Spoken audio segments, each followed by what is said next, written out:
Jesus conheceu e praticou o amor eros? Para a cristandade como um todo, e aí nós incluímos todas as seitas e igrejas derivadas da Igreja Católica, porque a própria Igreja Católica também é uma seita, uma derivação do verdadeiro e autêntico cristianismo primitivo e original.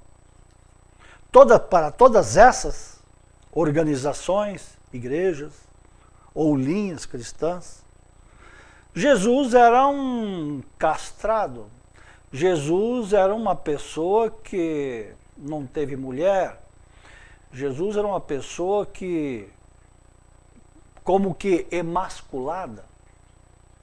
Mas para os gnósticos e para os apóstolos na época, e para todos aqueles que estudaram ou estudam as obras chamadas apócrifas, sabem hoje, até pelas evidentes comprovações ou documentações que existem hoje nas universidades, entre os scholars, todos eles, ou uma grande maioria deles, são unânimes em afirmar e corroborar a ideia de que efetivamente Maria Madalena foi companheira e esposa do mestre Yeshua ben Pandirá.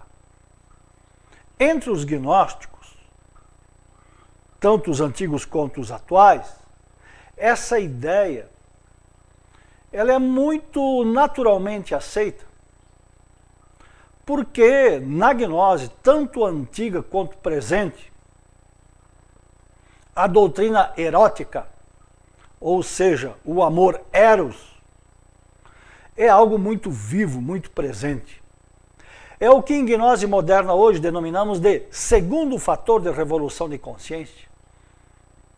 É o que hoje na gnose moderna se denomina alquimia sexual, motivo de um podcast anterior da semana passada, onde buscamos sintetizar essa prática, essa ideia. Dentro da gnose antiga e moderna, não há repressão sexual. Há a castidade científica.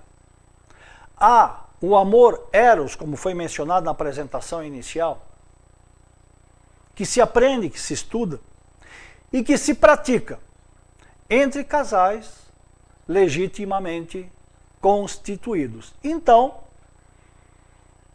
Yeshua ben Pandirá, ele teve que praticar a alquimia sexual também.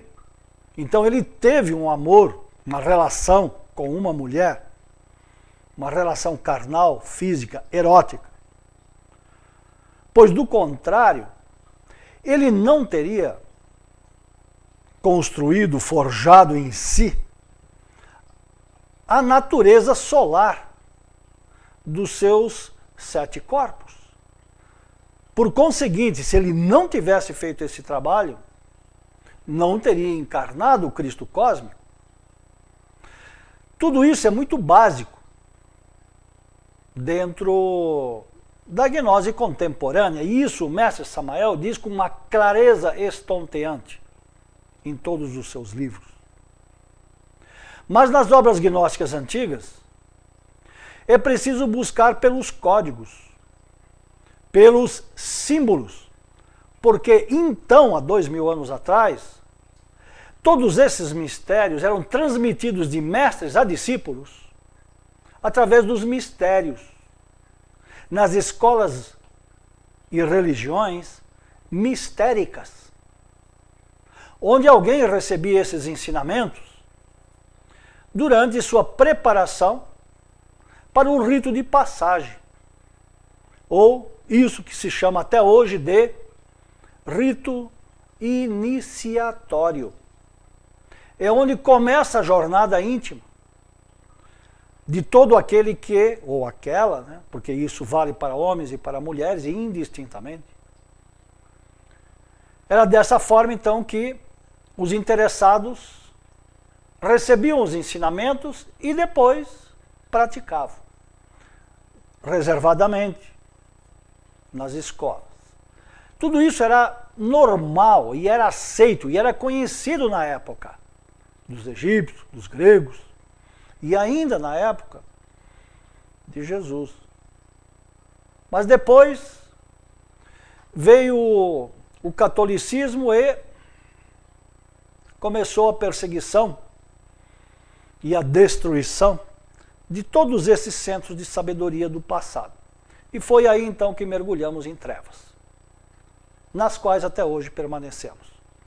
E agora, novamente, a gnose ressurge com todos esses mistérios, que estão aí à disposição para aqueles que sentem intimamente essa inquietude.